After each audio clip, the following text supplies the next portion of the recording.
O tema dessa pregação chama-se O Olhar do Homem e o Olhar de Deus. Tá bom? O olhar do homem e o olhar de Deus. Ezequiel, capítulo 37, versículo 1 em diante, diz o seguinte. Vamos lá, atenção aí, a palavra de Deus. Chegou de conversa. Atenção à palavra de Deus aí. Veio sobre mim a mão do Senhor, e Ele me fez sair no Espírito do Senhor, e me pôs no meio de um vale que estava cheio de ossos, e me fez passar em volta deles. E eis que eram muito numerosos sobre a face do vale, e eis que estavam sequíssimos. E me disse: Filho do homem, porventura viverão estes ossos?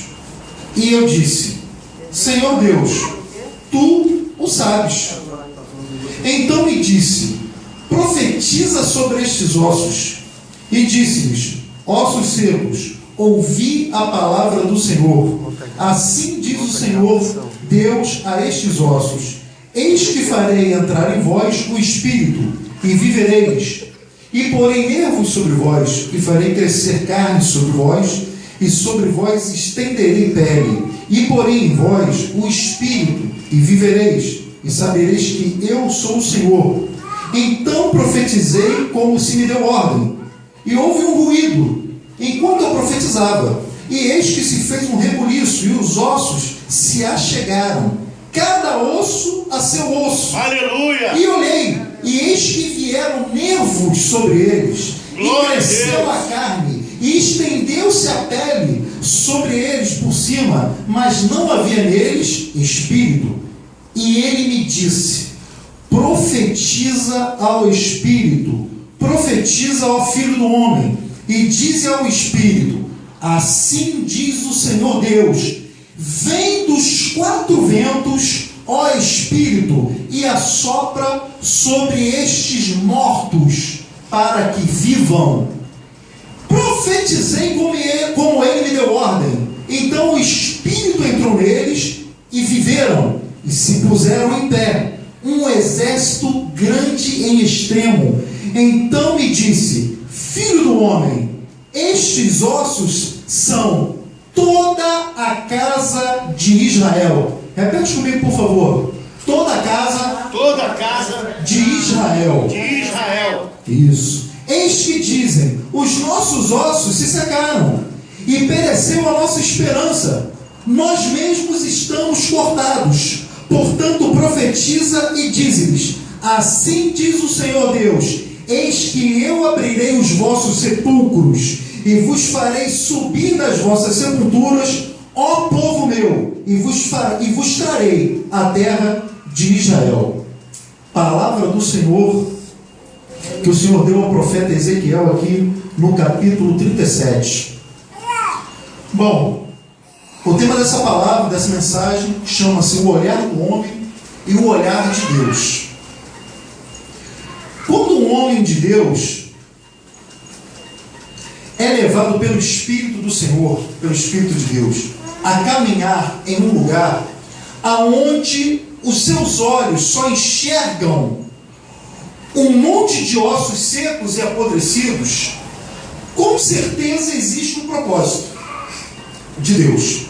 E o propósito é que Deus irá usá-lo como um instrumento de poder e glória para levar vida aonde só se enxerga morte, para libertar o homem do exílio, da escravidão que ele possa estar vivendo, trazendo o quê? A restauração e a esperança que um dia lhe foi tirada. E foi exatamente isto que Deus fez com Ezequiel. Deus o fortaleceu para enxergar a sua própria vida e a vida do seu povo com um novo olhar, com uma nova esperança. E a força caracterizava o ministério deste profeta, cujo nome significa Deus fortalecerá, ou Deus fortalece. Deus preparou Ezequiel para ser uma torre forte, uma torre de fortaleza entre o seu povo no cativeiro babilônico. Em 587, nós vamos falar aqui um pouco do contexto histórico do que estava vendo aqui nessa passagem. Em 587 a.C., o reino do sul, Israel era dividido em dois reinos, o reino do sul Judá, e Reino do Norte, Israel. Então o Reino do Sul, Judá, cai diante do poderio das tropas de Nabucodonosor, que era rei da Babilônia. Nabucodonosor, ele viera a Jerusalém, onde levava aproximadamente uns 10 mil, de 10 mil a 12 mil homens, dos principais homens do Reino do Sul, e alguns até de estirpe real, entre os quais nós podemos citar Daniel, que foi um profeta que foi para o exílio, mas serviu a Deus no palácio, lá dentro do palácio, com Nabucodonosor, e Ezequiel, que é o profeta aqui que nós lemos, que foi também para o exílio babilônico, no cativeiro, junto com os exilados fora do palácio. E Nabucodonosor deixou em Judá os mais pobres. Deus ele havia profetizado o cativeiro de Judá pela Babilônia e predisse também o tempo de sua duração. Quem aqui sabe o tempo de duração do cativeiro da Babilônia? Vamos ver aí Jeremias 25, a partir do verso 11. Jeremias 25, a partir do verso 11, nos vai dar aqui o tempo. E toda esta terra virá a ser um deserto e um espanto, e estas nações servirão ao rei de Babilônia 70 anos. Acontecerá, porém, que quando se cumprir os 70 anos, visitarei o rei da Babilônia, e esta nação, diz o Senhor, castigando a sua iniquidade da terra dos caldeus, farei deles ruínas perpétuas. Então, o tempo de duração do cativeiro de Judá pela Babilônia durou quanto tempo, igreja? 70 anos. Profetizado pelo profeta Jeremias, está aqui no capítulo 25. Só que é engraçado. Tem algo engraçado aqui em Jeremias que você vai ler comigo daqui a pouco. Jeremias, ele não pregou 23 dias para o povo se arrepender dos seus pecados. Jeremias não pregou 23 meses. Jeremias pregou 23 anos a mesma pregação. Pregação de arrependimento para o povo não ir para o exílio. Mas não lhe deram ouvidos. E o resultado foi o quê? Foi o exílio pela Babilônia através de Nabucodonosor. E você pode conferir isso aqui comigo agora. Quanto tempo ele pregou? No capítulo 25 de Jeremias, no versículo 3. Está aqui, ó. Desde o ano 13 de Josias, filho de Amon, rei de Judá, até o dia de hoje, período de 23 anos, tem vindo a mim, Jeremias, tem vindo a mim a palavra do Senhor, e vou tenho anunciado, madrugando e falando, mas vós não escutastes. Isso aqui nos ensina uma grande lição no Ministério Íntimo. Todas as vezes que Deus levantar um homem de Deus, um profeta, para te repreender, e você não der ouvidos à palavra do Senhor, sabe o que poderá acontecer comigo e contigo? Poderá vir o exílio sobre nós. E eu vou dar aqui alguns exemplos. Por exemplo, se Deus te repreende, se Deus repreende alguém acerca do adultério, e essa pessoa finge não ouvir a repreensão de Deus, o exílio poderá vir em forma de divórcio. Acaba o casamento. Por exemplo, outro exemplo de exílio. Se Deus te repreende acerca da liberalidade e alegria para contribuir financeiramente com as suas ofertas, e você finge não ouvir, o exílio poderá vir em forma de desemprego, o exílio poderá vir em forma de recessão financeira, o exílio poderá vir em forma de dívidas. Tudo isso, simbolicamente, representa um tipo de exílio. Verdade. Nos dias de hoje. Verdade. Outro tipo de exílio. Se Deus te dá a oportunidade de você viver o seu ministério que Ele te chamou, e você não quer viver o seu ministério. O exílio poderá vir sobre você em forma de seca espiritual. Ossos secos, lembra do texto? Seca espiritual. O que é seca espiritual, pastor André? Você não sente mais vontade de ler a palavra de Deus. Você não ora mais. Você acordava de madrugada para orar. Você nunca mais fez isso. Você não ora mais.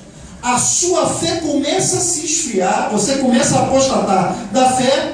E você ficará a ponto de ser vomitado da boca de Deus por causa da sua mornidão espiritual. Aonde está escrito isso? Está escrito aqui em Apocalipse capítulo 3, no versículo, a partir do versículo 14. Deus, Ele não gosta de pessoas que querem viver uma vida espiritual medíocre. Ele chama a pessoa a ter uma vida quente. Verdade, Deus. Quente no altar de Deus. Mas quando a pessoa quer viver uma vida de mornidão espiritual, ela não é nem fria e ela não é nem quente, ela é morna. Olha o que acontece aqui, ó. Apocalipse 3, a partir do versículo 14.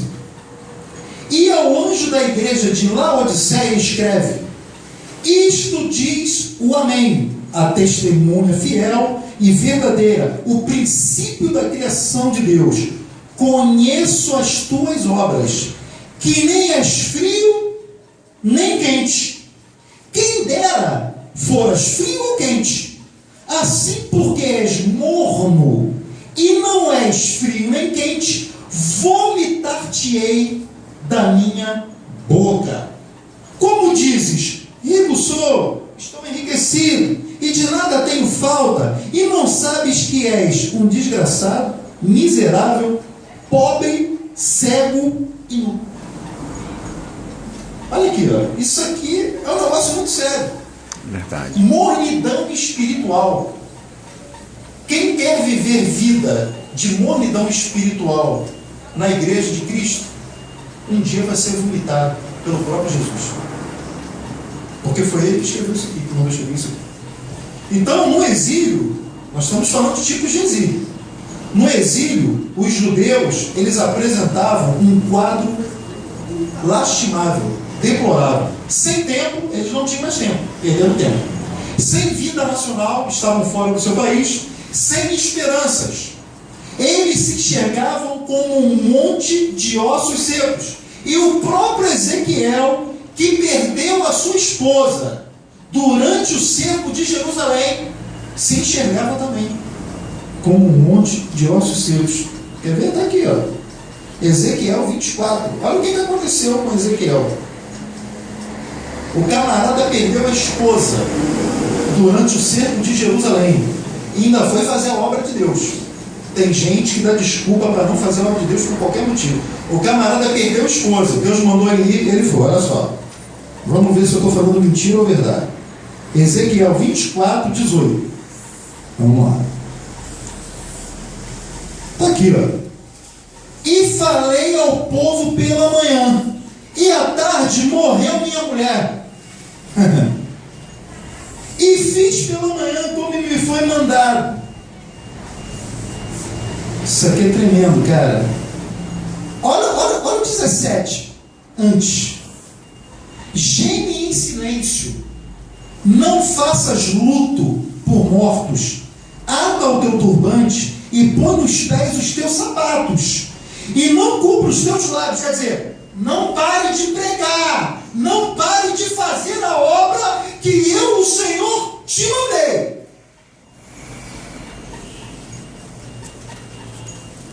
Não cubra os teus lábios e não comas o pão dos homens. E falei ao povo pela manhã, à tarde morreu minha mulher. E à tarde morreu minha mulher. E fiz pela manhã como me foi mandado. O que ele fez pela manhã como me foi mandado? Sabe o que ele fez? Não chorou o luto da sua esposa. Ele simplesmente foi fazer o que Deus mandou ele fazer. Pregar a palavra de Deus. Aleluia. Os exilados. O que te tira da igreja?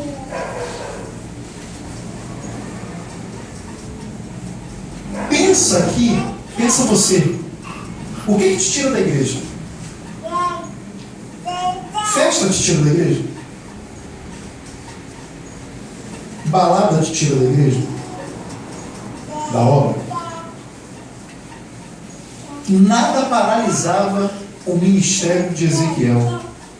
Nada pode paralisar um homem e uma mulher de Deus que tem um ministério. Nada pode paralisar. A única coisa que pode paralisar, ou o único que pode paralisar alguém que tem um ministério, é o próprio Deus. Se ele falar, parou tudo, aí você obedece. Você tá. Se Deus não falar, e se Deus continuar falando, exerce o ministério, vai, prega, ora, discipula, visita, traz visitantes, ganha almas, prega, louva, exorta. Aleluia, glória a Deus. Se não fizer, o exílio poderá vir sobre a tua vida. Então, voltando aqui para Ezequiel, ele se enxergou como um monte de ossos secos também, mas por pouco tempo. Por quê? Porque Deus precisava dele como um arauto, um porta-voz da esperança dentro do exílio, do cativeiro lá na Babilônia. Então Ezequiel seria a voz da esperança no exílio. Quem era Ezequiel? Ezequiel era um exilado dando assistência a outros exilados. E isto serve de exemplo para nós. Para que nós possamos ajudar as pessoas, nós precisamos ficar junto delas. Nós precisamos participar dos sofrimentos dessas pessoas. E Ezequiel estava lá para trazer esperança a um povo em ruínas. Pergunta: você tem estado junto do teu irmão para participar dos sofrimentos dele, ou você o abandona? Muito forte. Pergunta: você tem dado esperança ao seu irmão em tempos difíceis, ou você o abandona? Pergunta: você já se esqueceu do teu irmão? Você já desistiu dele? Ou você, a partir de hoje, vai voltar a procurar o teu irmão e vai falar: vem comigo para a igreja, Deus tem uma obra na tua vida, e a obra há de ser completa. Aleluia, glória a Deus. Vocês sabiam? Vou ensinar uma coisa para vocês que eu acho que vocês nunca ouviram em igreja nenhuma. Vocês vão ouvir hoje. Vocês sabiam que quem não cuida do seu irmão, irmãos, não é irmão de sangue só não, tá? Eu estou falando irmão, vocês entenderam, irmão é seu vizinho, sua mãe, seu pai, seu filho, sua filha, são todas as pessoas, é o teu próximo.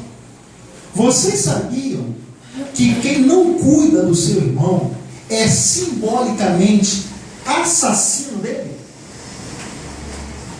Que isso, pastor André? Isso é muito forte e é verdade. E vou te provar. Lembram do que Caim respondeu ao Senhor quando perguntado sobre o seu irmão Abel?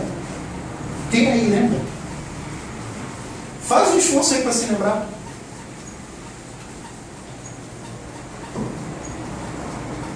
Abra sua Bíblia aí em Gênesis capítulo 4.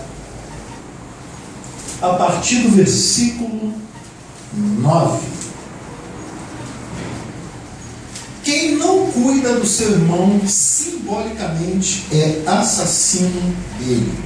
Gênesis capítulo 4, versículo 9. Olha só, isso aqui é tremendo, hein?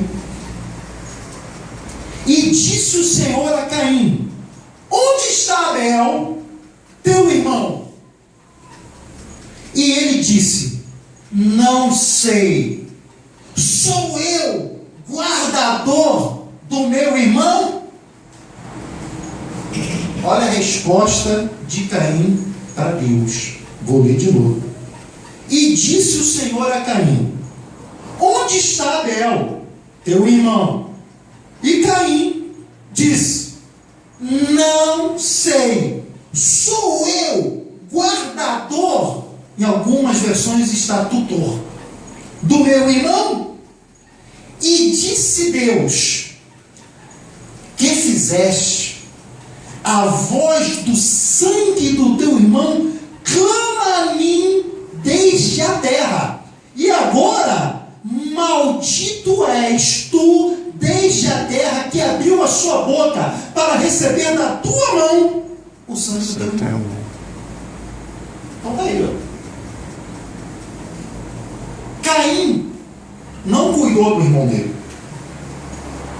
Caim assassinou o próprio irmão. Então, o que Deus está falando aqui conosco? Quando eu quis dizer que quando você não cuida do seu irmão, você é assassino dele, é exatamente, simbolicamente isso aqui. Se você não cuidar do teu filho, do teu irmão, do teu próximo, das pessoas que contam contigo, das pessoas que precisam da tua ajuda, sabe o que vai acontecer com eles? Eles vão morrer. Vão perecer nos seus caminhos. E aí o que vai se cumprir? Quem não cuida do seu irmão é simbolicamente assassino dele. E você não vai poder chegar para Deus e falar como Caim: acaso eu sou guardador dele? Porque se você falar isso, você é muito cara de pau, como Caim falou. Você não pode falar isso. Você tem que chegar para Deus e falar assim: realmente, Senhor, eu não tenho cuidado do meu irmão, mas a partir de hoje eu vou me consertar com o Senhor e vou prestar atenção nele e vou cuidar da vida dele, assim como o Senhor tem cuidado da minha vida. Eu vou cuidar da vida daquele meu irmão também que está precisando de mim, está afastado. Então, voltando aqui para Ezequiel agora, entenderam, irmãos? Amém. Entendeu? Quando Deus conduz Ezequiel para um vale e mostra ele um monte de ossos secos, o Senhor estava mostrando exatamente o quê? O sentimento do povo de Israel. E qual é o sentimento? Desterrados, exilados, sem tempo, sem esperança. E não é exatamente assim que muitos se veem hoje. Olham para a sua família. Muitos se veem hoje assim. Olham para a sua família e veem a sua família desmoronar aos poucos, como um monte de ossos secos. Casamentos sendo dilacerados pelo inimigo, que planta a discórdia, a violência verbal e a violência às vezes também física. Não passa de quê? Ossos secos. Ossos secos. Jovens que rejeitam o chamado para curtirem a vida. Afinal, a vida é curta. A vida é curta. E temos que aproveitá-la. Aí, presta atenção, hein? Vocês que são jovens. A vida é curta. Aí, sutilmente, os seus amigos os influenciam aos pouquinhos a saírem da igreja para curtirem os prazeres do mundo. Neste caso, alguns jovens da igreja, ao invés de influenciarem suas amizades através da palavra de Deus e com bons testemunhos, eles é que são influenciados pelas suas amizades. Aí o que acontece? Quando você se permite ser influenciado por suas amizades e você sutilmente, aos pouquinhos, você vai abandonando a obra, vai saindo da igreja aos pouquinhos, aos pouquinhos. O que acontece? Acontece isso aqui, ó. Seus amigos se tornaram sal das trevas e lamparina do diabo. Sal das trevas e lamparina do diabo é um trocadilho que eu fiz de propósito com aquilo que Deus te chamou para ser. Deus te chamou para ser sal da terra e luz do mundo. Isso é você que influencia. Você não é influenciado. Mas e aí? É você que influencia? Ou é você que é influenciado? Você influencia as pessoas através da palavra de Deus, do Evangelho? Ou você facilmente é influenciado pelos outros? Pastor André, como você vê algumas lideranças? Eu escrevi isso aqui no meu Facebook ontem. Como você vê algumas lideranças evangélicas nos dias de hoje que dizem ser avivadas? Avivadas. Eu os vejo como um vale de ossos secos, precisando urgentemente de um genuíno, verdadeiro avivamento pessoal e particular em suas vidas, porque se isso não acontecer, eles vão morrer nos seus pecados. Que pecados? Talvez você se pergunte, então eu vou te dar alguns exemplos. Líderes que deturpam o evangelho para manipular o povo, fazendo campanhas financeiras em todos os cultos, transformando a casa de oração em casa de mamon, em casa da moeda, em barganha com Deus, fala Ossos tudo. secos vão perecer. Líderes que dão a destra da comunhão, a destra é essa aqui, é a direita. Líderes que dão a destra da comunhão, dão o altar a políticos corruptos para fazerem propagandas, enganarem as congregações e o povo com falsas promessas no altar de Deus. Verdade. Sabe quando isso vai acontecer aqui, na minha igreja, e lá em Luanda? Nunca. Quer ver? Outros pecados? Líderes e liderados envolvidos no pecado, na prostituição, no adultério, e são incapazes de confessar os seus pecados no altar e se afastarem da obra, porque não têm coragem para tal. Ossos seus vão perecer. Líderes que fazem contrabando de dólar dentro da Bíblia, vocês viram isso na televisão, são presos lá fora na América, né? E quando chegam em sua igreja aqui no Brasil, são recebidos como se nada tivesse acontecido. Verdade. Por quê? Porque eles são os apóstolos ungidos do Senhor. Eles são os coronéis do Evangelho, da igreja. Portanto, eles não devem explicações para ninguém. E a igreja, me desculpe a expressão, é uma igreja de baba-ovo, que fica babando o ovo do líder. Tem dinheiro? A igreja fica babando o ovo. Ossos secos vão perecer. Líderes que ameaçam a igreja com maldições. Líderes que ameaçam a igreja com maldições se os desobedecerem ou se discordarem do estilo Hitler de liderança. Verdade. Estilo Hitler de liderança, é isso mesmo. Estilo Hitler de liderança. Obediência total e cega a ele, ao líder. Não é a palavra de Deus não, tá? A palavra de Deus eles já colocaram em segundo e terceiro plano. Esse é o apóstolo Hitler, o pastor Hitler, o líder Hitler. Obediência total. Sim, senhor apóstolo. Sim, senhor pastor. Sim, senhor. Hai apóstolo. Hai Hitler. É a obediência total a eles. Porque se não obedecerem, serão mandados para os campos de concentração das maldições apostólicas. São um bando de imbecis, esses apóstolos. Um bando de imbecis. Está me vendo? Você que faz isso no altar? Vocês são um bando de imbecis. E vocês vão prestar conta com Deus. E não gostou? Me chama para ir até o teu altar. Se você for homem. Então a gente tem que estudar Mateus capítulo 5, versículo 43 e versículo 44. Vocês vão ver daqui a pouco. Líder que gosta de amaldiçoar a ovelha, ou ficar botando medinho na igreja, falando que eu vou amaldiçoar até a terceira e quarta geração se falar mal de mim. Então, onde estão os pastores que excluem e disciplinam biblicamente aqueles que querem viver literalmente no pecado? Onde estão os pastores? Não existe mais não? Será que eu, pastor André, sou o único que ainda aplica a disciplina bíblica e a exclusão de líderes e membros que querem continuar na vida de pecado e na hipocrisia, servindo uma hora a Deus e a outra hora aos seus desejos pecaminosos? Então eu espero, em nome de Jesus, não estar sozinho nessa.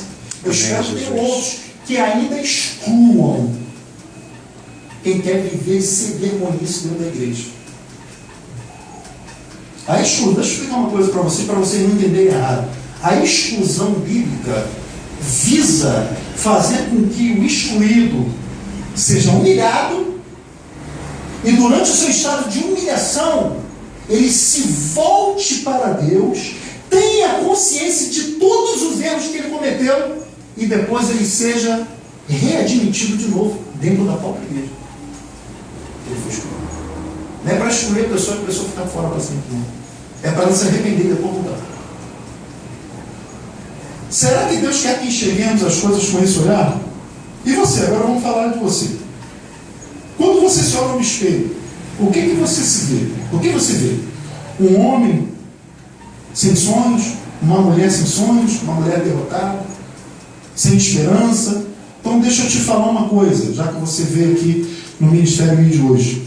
Se o inimigo tem soprado nos seus ouvidos, dizendo que você não passa de um monte de ossos secos, e tem agido assim contra a sua vida, para que você se sinta assim, como ministro do Evangelho eterno e da Palavra de Deus, eu repreendo toda a investida do inimigo contra a tua vida. Amém, Jesus. Glória a Deus. Em nome de Jesus Cristo de Nazaré. Em nome de Jesus. Eu cancelo e anulo toda a investida do mal, toda a praga, todo o mal que queira paralisar a sua vida espiritual.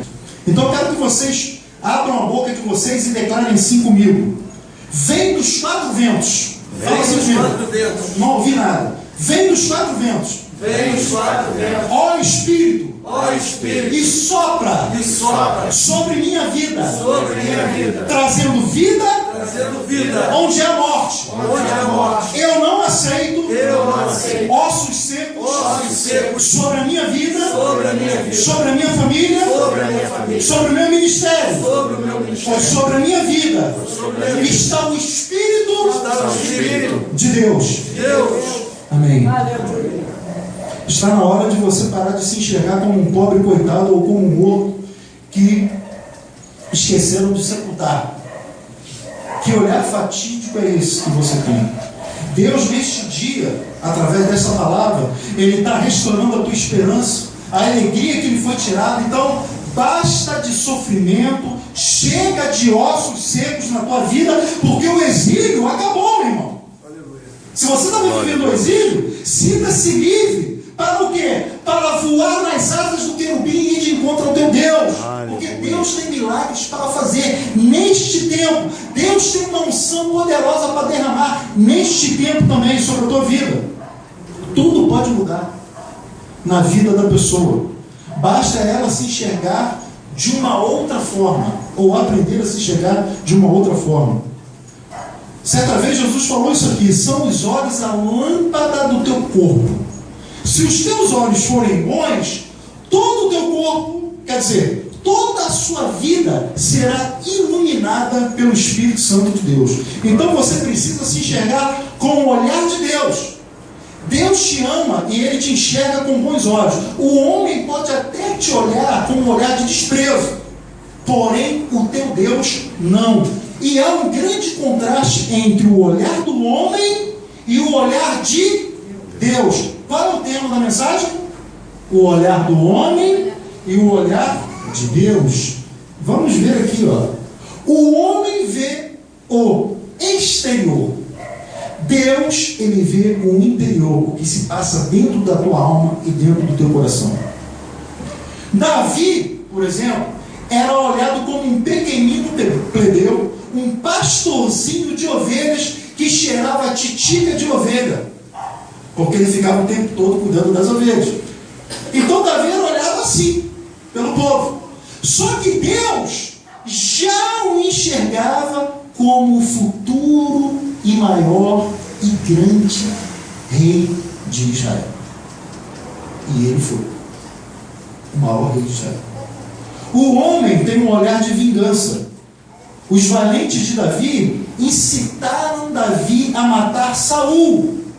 Vocês lembram disso? Mas Davi responde: longe de mim levantar as minhas mãos contra o ungido do Senhor. Por quê? Porque Davi sabia que Deus tinha um olhar de perdão. Alguém levantou a mão contra ti? Não peça vingança. Ore por ele.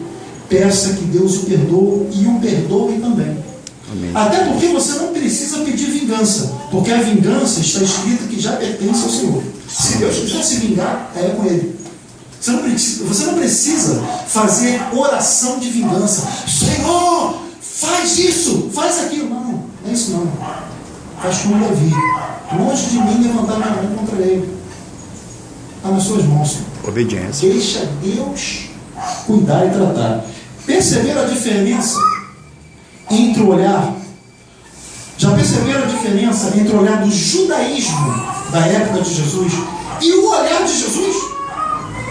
O olhar da lei e o olhar da graça? Vamos ler aqui Mateus capítulo 5, versículo 38, para vocês entenderem melhor isso aqui, ó. Mateus capítulo 5, versículo 38. O olhar da lei e o olhar da graça. Mateus capítulo 5, versículo 38 e 39, diz o seguinte, ó. Ouvistes que foi dito, olho por olho, olha a lei aí, ó. Ouvistes que foi dito, lá atrás, na lei mosaica, olho por olho, dente por dente. Agora Jesus, eu porém vos digo que não resistais ao mal, mas se qualquer que te bater na face direita, oferece-lhe também a outra. Agora vamos aqui para o 43 e o 44. Ó. Ouvistes que foi dito, lei, lá atrás, amarás o teu próximo e odiarás o teu inimigo. A lei permitia que o homem odiasse o seu inimigo, a lei mosaica. Agora Jesus vai mudar tudo. Olha só. Eu, porém, vos digo, versículo 44, amai os vossos inimigos, bendizei os que vos maldizem. Aí, profeta, que gosta de amaldiçoar as ovelhas da igreja, você se esqueceu de estudar Mateus capítulo 5, versículo 43 e 44. E você fala que conhece a Jesus. Jesus está te ensinando aqui através do pastor André, tá bom? Escuta para você aprender com quem sabe. Olha só. Eu, porém, vos digo, Jesus está dizendo para você, amai os vossos inimigos, bendizei os que vos maldizem, fazei bem aos que vos odeiam, e orai pelos que vos maltratam e vos perseguem, para que sejais filhos do vosso Pai que está nos céus. Meu Deus! Vocês viram aqui, eu provei que quem usa o altar e ameaça a igreja com maldição é ignorante dos ensinos de Jesus e nem filho de Deus se tornou. Tem que se tornar ainda filho de Deus. Você precisa nascer de novo. Fala tudo, Deus. O judaísmo tinha um olhar de exclusão.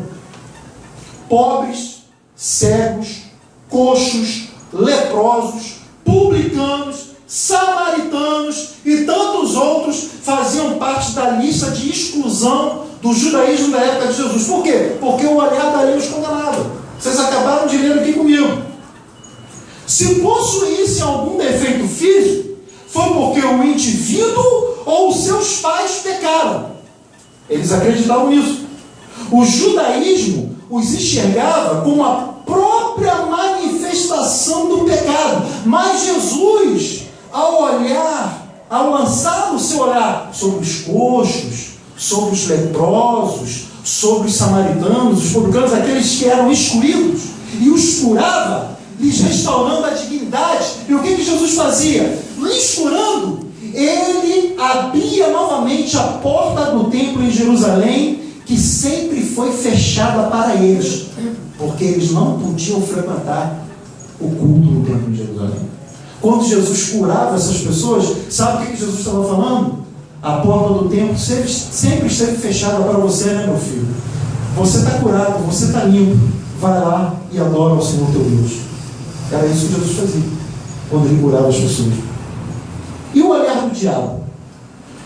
O olhar do diabo, ele te olha, ele te acusa de todos os teus pecados, porque ele é o teu acusador. Porém, o teu advogado de defesa, que é Jesus, ele se levanta do trono, dá um tapa na beiça do diabo, do teu acusador, olha para você e diz: perdoados estão os teus pecados através do meu sangue que eu verti na cruz do Calvário há mais de 2000 anos. Só não recebe o perdão dos pecados quem não quer. Já foi liberado o perdão há mais de 2000 anos. Você olha e vê os seus dias se passando sobre esta terra. Então, a cada segundo e a cada minuto você envelhece. Nós estamos envelhecendo. Aí você começa a enxergar o seu corpo mortificando. Aí você para, olha e diz consigo mesmo: quando eu morrer, os meus ossos vão ficar secos dentro daquele sepulcro, dentro daquela sepultura. Não. Porque naquela sepultura, Jesus chorará um dia e irá te falar assim: levanta-te e anda, pois aquele que crê em mim, ainda que morto, viverá. Aleluias. Você crê nisso? De verdade? Então dá uma salva de palmas para o Senhor de Deus. Eu creio.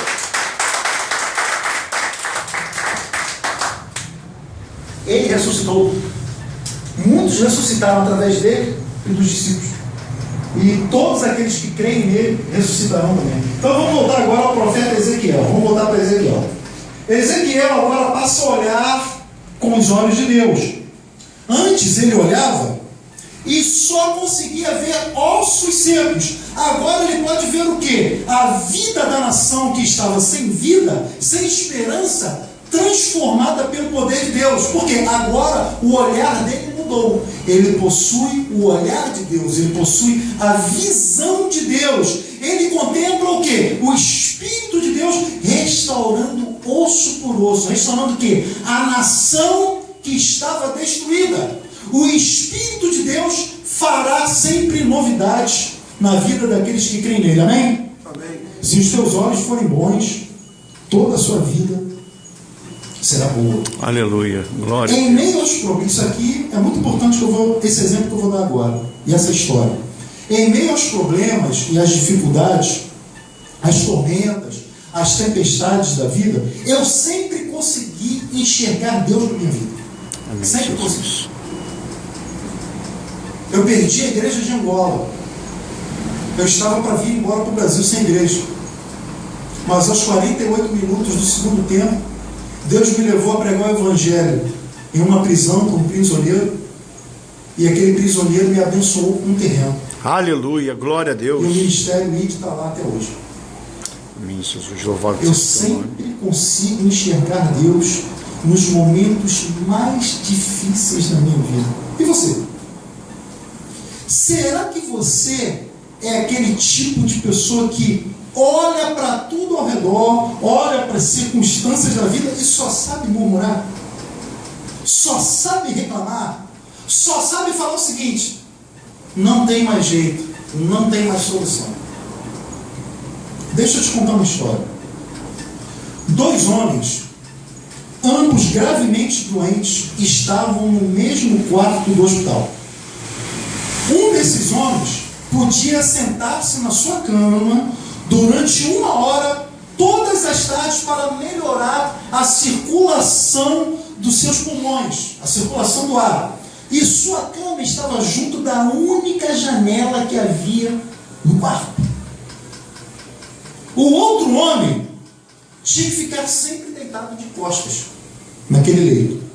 E aqueles homens conversavam horas e horas a fio ali dentro do hospital. Falavam das suas mulheres, falavam das suas famílias, falavam das suas casas, falavam dos seus propósitos. E todas as tardes, quando o homem da cama perto da janela se sentava, ele passava a descrever para o seu companheiro de quarto todas as coisas que ele conseguia ver do lado de fora da janela. E ele dizia o seguinte: a janela dava para um parque com um lindo lago, patos e cisnes nadando na água, tem muitas crianças brincando com seus barquinhos, muitos jovens namorados passeando de braços dados por entre os jardins. Era isso que ele falava para o seu companheiro de quarto, que não podia se levantar. Dias e semanas se passaram. E uma manhã, a enfermeira chegou ao quarto, trazendo água para os seus banhos. E encontrou o corpo sem vida do homem perto da janela, que tinha falecido calmamente enquanto dormia. Aquele homem perto da janela morreu. Ela ficou muito triste e chamou os funcionários do hospital, que logo removeram o corpo. E logo que apareceu apropriado para aquele outro companheiro de quarto, o outro homem perguntou se podia ser colocado na cama perto da janela, onde o seu companheiro havia descrito coisas tão bonitas para ele. A enfermeira disse que sim e fez a troca. Depois de se certificar que o homem estava bem instalado, a enfermeira saiu e deixou o quarto, e aquele homem ficou sozinho no quarto. Lentamente, cheio de dores, ele foi encostando com o cotovelo, foi levantando lentamente, foi levantando, fazendo um esforço, olhou para o lado de fora da janela, que dava para uma grande cinzenta, suja parede de tijolos. Era a única coisa que se via do lado de fora da janela daquele hospital, daquele quarto. O homem então perguntou o que teria feito com que seu falecido companheiro de quarto lhe tivesse descrito coisas tão maravilhosas, tão bonitas do lado de fora da janela, se o que se via do lado de fora da janela era apenas uma parede. Vocês sabem o que a enfermeira falou para aquele homem que não podia se virar? Ele só podia ficar assim, ó. O homem está lá falando, o homem falava com ele de lá, da janela, mas ele não podia nem se virar, ele só ficava assim, ó, na mesma posição. A enfermeira respondeu que o homem era cego. Aquele homem da janela era cego e nem sequer conseguia ver a parede que estava do lado de fora da janela. E sabe o que ela disse para aquele homem? Talvez, Senhor, ele quisesse apenas lhe dar coragem e fazer com que você enxergue a vida com outro olhar, com uma nova esperança, com uma outra perspectiva. Aleluia, glória a Deus.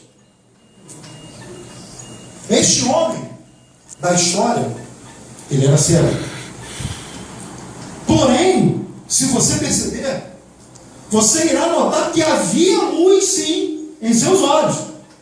E esse olhar, essa perspectiva positiva que ele tinha da vida, alegrou e confortou durante muito tempo o seu irmão, o seu companheiro ali de quarto. E sabe qual é a lição disso para mim e para você? Deus manda falar para mim e para você, igreja, que a paisagem fora da janela, quem faz é você.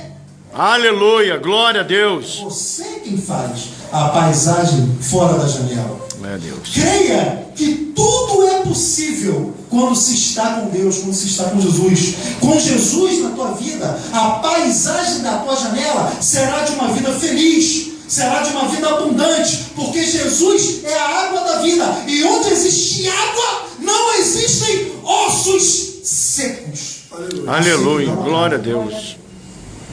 Ainda que se levante uma grande parede de tijolos, querendo o quê? Impedir a tua visão, ao olhar você com os olhos da fé, você contemplará o Filho de Deus com as suas mãos estendidas para ti, para quê? Para te dar a mão, para te renovar as suas forças, e com ele você saltará todas as muralhas de impedimentos que estão impedindo de conquistar a tua vitória e o teu objetivo. Aleluia, glória Você a crê Deus. nisso? Amém. Vocês creem nisso? Amém. Então dá uma glória a Deus aí bem alto. Glória a Deus. Amém.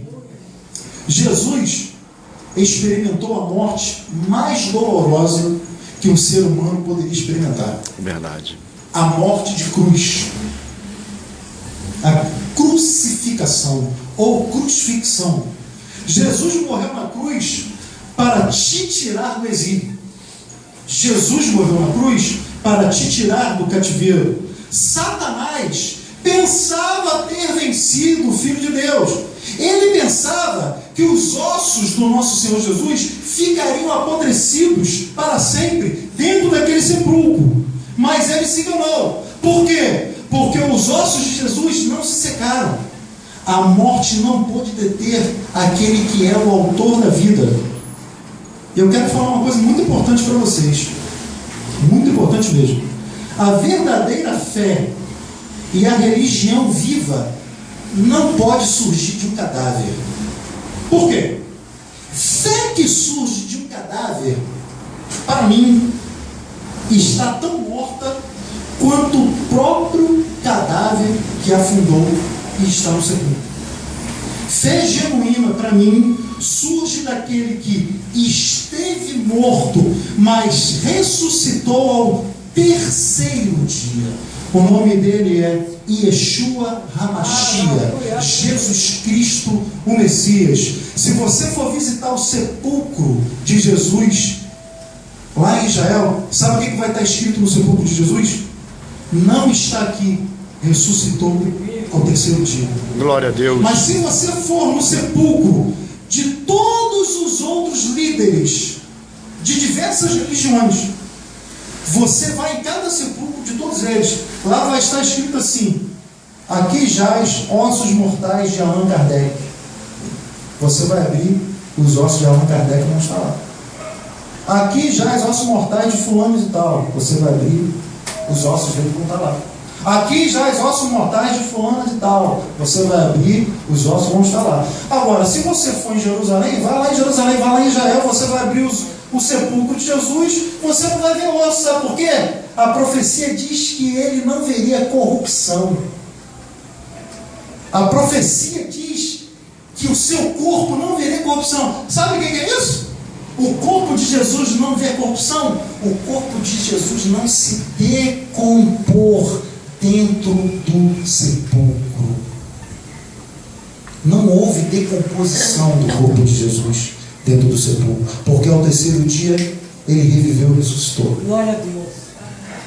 Jesus ressuscitou para nos resgatar da morte e nos dar vida com abundância. Então, parem de se olhar como um monte de ossos secos e comecem a se enxergar como um príncipe e como uma princesa de Deus nesta terra. Porque a partir de hoje, o teu nome será Ezequiel, o teu nome espiritual.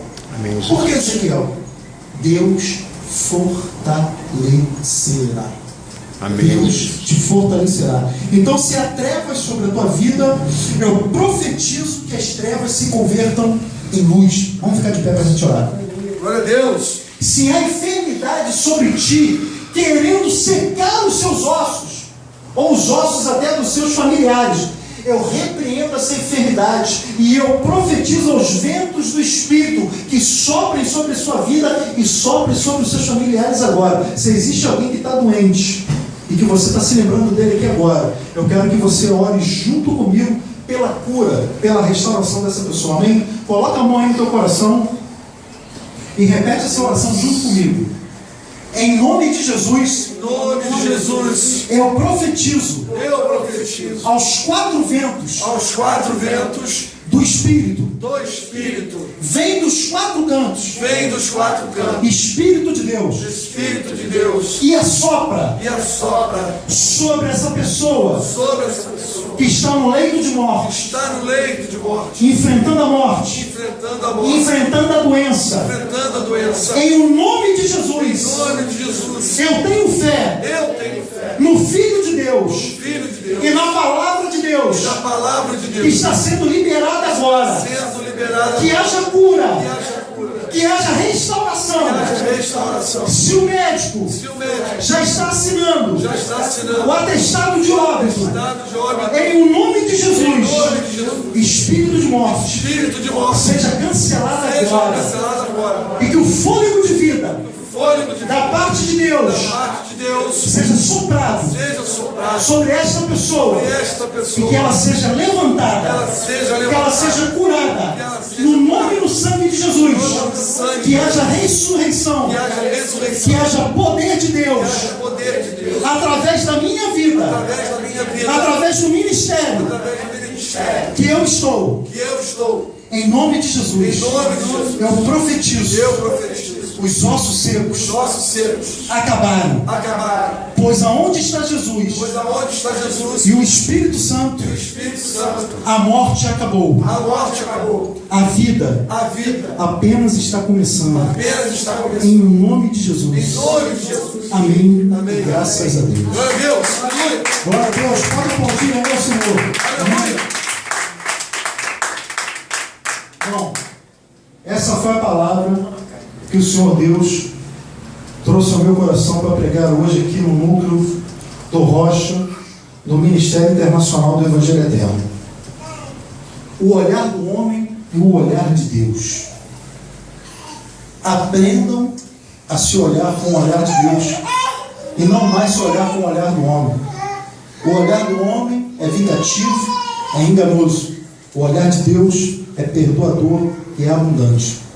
Em nome de Jesus, sejam frutíferos na igreja, sejam frutíferos na obra, sejam frutíferos em casa, sejam frutíferos na família. Deus abençoe todas as áreas das suas vidas. Aleluia. Tá bom? A nossa esperança vem no nome. Aquela cruz está vazia, porque Ele ressuscitou no terceiro dia. Quando eu te conheci, Jesus, meu caminho brilhou. Agora minha vida não é mais a mesma. Eu acredito na palavra. Eu acredito no poder do teu sangue, que me libertou da morte para a vida.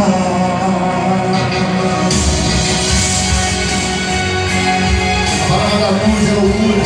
Aleluia. Se perde, mas fala que são salvos. Glórias ao Senhor Jesus. Amém? Louvado seja o teu nome, Senhor. Como assim? Quando eu te conheci, Jesus, meu caminho brilhou. Agora minha vida não é mais a mesma. Eu acredito na palavra. Eu acredito. E a vida que eu vou viver agora é pra motivo bem maior que o teu.